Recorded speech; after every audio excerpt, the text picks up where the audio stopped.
இன்னைக்கு டேஸ்டியா டிஃப்ரெண்டான ஒரு இடியாப்ப ரெசிபி பண்ண போறேன். ரொம்பவே ஹெல்த்தியா இருக்கும். குழந்தைங்களும் ரொம்ப விரும்பி சாப்பிடுவாங்க. இந்த சுவையான ஏத்தப்பழம் இடியாப்பம் எப்படி செய்யறதுன்னு இந்த வீடியோல பார்க்கலாம்.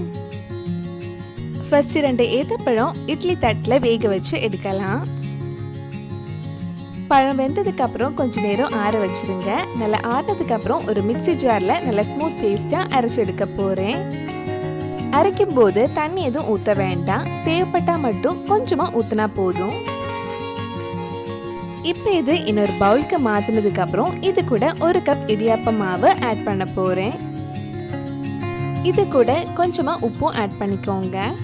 இந்த இடியாப்ப மாவை வீட்லயே ரெடி பண்ணது, அதோட வீடியோ இதுக்கு முன்னாடி அப்லோட் பண்ணியிருந்தேன். நீங்க இன்னும் அந்த வீடியோ பார்க்கலனா அதோட லிங்க் கீழே டிஸ்கிரிப்ஷன்ல இருக்கு. மறக்காம அந்த வீடியோ போய் பாருங்க. இது மிக்ஸ் பண்ணும்போது தண்ணி எதுவும் தேவைப்படாது. அப்படியே தேவைப்பட்டாலும் கொஞ்சம் சூடு தண்ணி ஊற்றி இந்த மாதிரி மிக்ஸ் பண்ணி வச்சுக்கோங்க.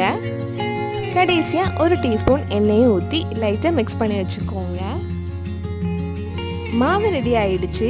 இனி இது இடியாப்ப அச்சியில் வச்சு இடியாப்பம் ரெடி பண்ண வேண்டியது தான். உங்களுக்கு வேணும்னா கொஞ்சம் மாவை வச்சதுக்கு அப்புறம் நடுவில் கொஞ்சம் தேங்காய் வச்சு அதுக்கு மேலே மாவு பிழியலாம். இல்லைன்னா கடைசியாக மேலே கொஞ்சம் துருவின தேங்காய் வச்சுக்கோங்க. இந்த இடியாப்பம் இப்படியே சாப்பிடலாம். தொட்டுக்கிறதுக்கு எதுவுமே வேண்டாம். நல்லா ஸ்வீட்டாக தான் இருக்கும். ஸ்நாக்ஸாக சாப்பிட்றதுக்கு ரொம்ப நல்லா இருக்கும். குழந்தைங்களும் ரொம்ப விரும்பி சாப்பிடுவாங்க.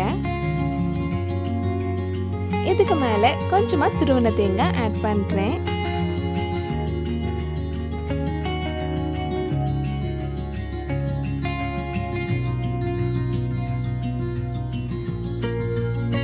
இனி இது வேக வச்சா சுவையான ஏத்தப்பழ இடியாப்பம் ரெடி ஆயிடும்.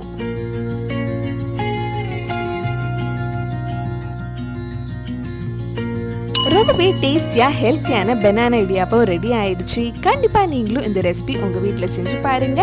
பிடிச்சிருந்தா இந்த வீடியோவை லைக் பண்ணுங்க. உங்க ஃப்ரெண்ட்ஸ் அண்ட் ஃபேமிலிக்கு ஷேர் பண்ணுங்க. வேற நல்ல ரெசிபி நம்ம சேனல்ல ட்ரை பண்ணலான்னு கீழே காமெண்ட் பாக்ஸ்ல சொல்லுங்க.